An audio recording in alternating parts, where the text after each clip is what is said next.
inculper l'autre jour. Quelle est votre lecture sur ces situations judiciaires? Encore une fois, il faut que la justice soit la justice.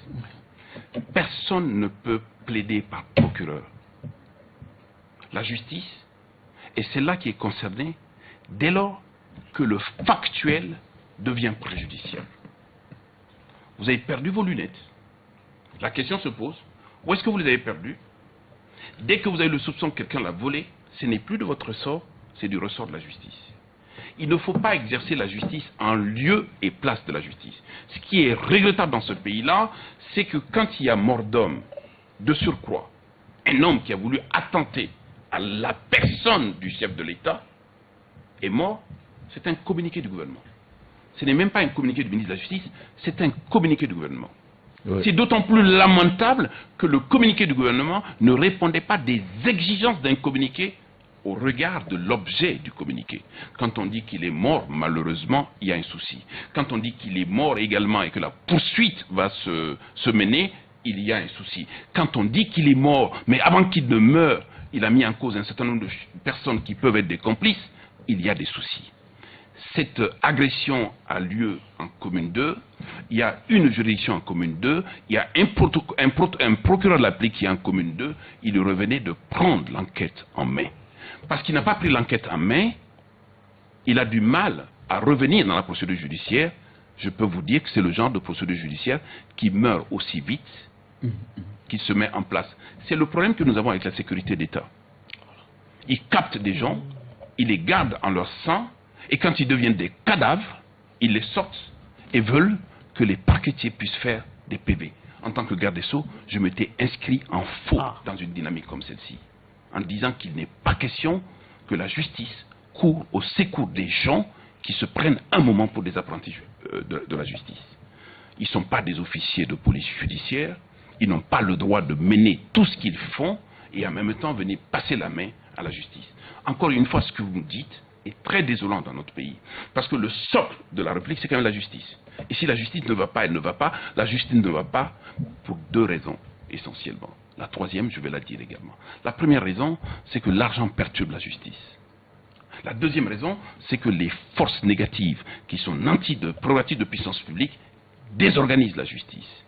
Et ces deux phénomènes-là ont toujours une prise directe sur le juge qui lui-même ne résiste à rien, ni au pouvoir, ni souvent à l'argent. L'arrestation de l'ancien directeur de l'ASC est une bonne ou mauvaise nouvelle pour le dossier Birama Touré? Je ne juge pas. Oui. Je veux juste que ce dossier-là, qui est ancien depuis très longtemps, moi je l'ai connu, j'ai été le premier avocat dans le cadre de ce dossier-là, j'ai été par la suite garde des Sceaux, c'est pour ça que je me tais sur ce dossier-là.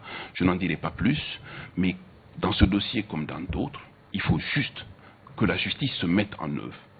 Que ce ne soit pas une justice de règlement de compte, que ce ne soit pas une justice qui instrumentalise, que ce ne soit pas une justice qui bafoue les droits comme on a tenté de bafouer les droits de Mokhtar Wane et du président Bandao aujourd'hui. Celui qui a été arrêté aujourd'hui, celui qui est recherché et les autres qui vont être recherchés doivent exercer la plénitude de leurs droits à la défense et surtout de la présomption d'innocence. Allez-y, Abdraman. Oui, vous venez de poser le problème, et Jean l'a évoqué, vous l'avez dit, le traitement extrajudiciaire de dossier. C'est un problème vraiment, un problème très sérieux, vous venez de le dire. Et on voudrait vraiment vous juger sur pièce. Vous avez dit qu'à l'époque, vous êtes toujours inscrit en faux contre cette pratique, mais pendant que vous étiez quand même garde des Sceaux, ministre de la Justice, la sécurité d'État est remplie de dossiers de ce genre. Oui, mais dites-moi un seul dossier. On voudrait, en pagaille, tous les dossiers, pratiquement, tous les gens qu'on arrêtait à l'extérieur. Non, même pas Hassan, il n'était pas ministre de la Justice. Il n'était pas ministre à l'époque. Mais tous les gens qu'on arrêtait au centre et dans le nord étaient traités pratiquement de façon extrajudiciaire. Toutes les arrestations au centre, pratiquement de Peul, pratiquement, qui part au nord, des supposés djihadistes, là, sont gardés, la sécurité, sont gardés dans aucun milieu carcéral, alors que la sécurité d'État n'en est pas un. Et vous étiez quand même, on voudrait quand même vous juger sur pièce, quel acte avez-vous posé? Je vais vous répondre, vous aurez l'occasion de me juger. Je vous rappelle simplement le jour où on a attaqué la prison de Yono. Vous vous souvenez? Avec la radio Kera, là. Non, la prison de Yono, lorsque des terroristes se sont pris à la prison de Yono, ils ont fusillé deux gardes pénitentiaires et avec des personnes tout autour. c'était la première difficulté que nous avons par rapport à nos prisons qui sont des petites prisons de rien du tout. Je suis allé le lendemain de l'attaque de la prison de Nyono, le portail d'entrée, un petit coup, on donne et il tombe. La difficulté qu'on avait, c'est qu'on avait du mal à appréhender toutes les personnes qui étaient suspectées terroristes. Je ne dis pas terroristes, suspectées terroristes. Et les zones que vous avez indiquées sont les zones dans lesquelles on les prenait. Ce n'est pas seulement l'armée nationale du Mali qui les prenait, c'est aussi Barkhane qui les prenait. Absolument. Et j'ai une difficulté avec Barkhane. Il a donné aux autorités maliennes. Et j'ai une difficulté avec Barkhane, et les procureurs qui travaillent peuvent vous le dire. J'ai donné des instructions claires que lorsque Barkhane se présente avec des gens sans dossier ni rien, il fallait simplement les retourner à la maison. Parce que ce que me dit les instructions ont été respectées? Mais bien sûr, moi-même j'ai donné des instructions fermes justement pour libérer les prisons, et les prisons ont été libérées. La deuxième difficulté... ce sont des instructions qui ne sont pas heurtées aux décisions du chef de l'État à l'époque? Non, c'est des petites décisions. Oui, c'est des petites décisions de... Voilà. C'est pas le dossier de l'avion. Oui. C'est pas le dossier de l'avion. C'est pas le dossier de... Voilà. Ouais, c'est du basique. Et généralement, les gars, on les prenait, on les mettait donc à la prison de Ségou, à la prison de Makala, à la prison de je ne sais où et tout ça. Donc les prisons étaient remplies de gens pour lesquels on n'avait pas de dossier judiciaire. Et le deuxième élément, c'est qu'on leur disait terroristes. C'est vrai qu'il fallait les prendre pour des terroristes, il ne fallait pas rigoler avec, mais on a rempli la prison de Bamako par rapport à ici.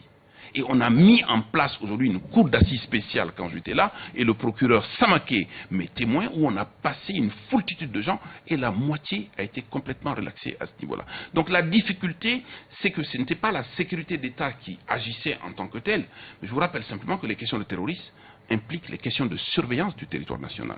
Ce n'est pas la justice judiciaire. Et là, la sécurité impliquée. Oui, mais néanmoins, il y a quand même des temps bien donnés où les individus qu'on appréhende devraient être avant d'être judiciarisés leur dossier.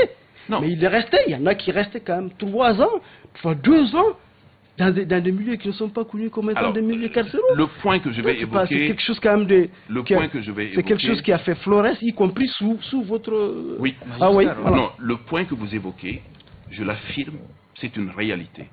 Je suis venu et j'ai trouvé que des gens étaient arrêtés à la sécurité d'État depuis belle lurette, qui n'avaient jamais été présentés au juge.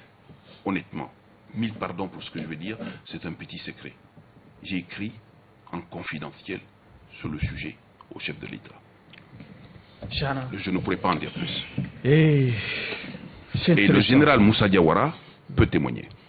Pour sortir de ce dossier, je voudrais évoquer ses rapports avec l'ancien président.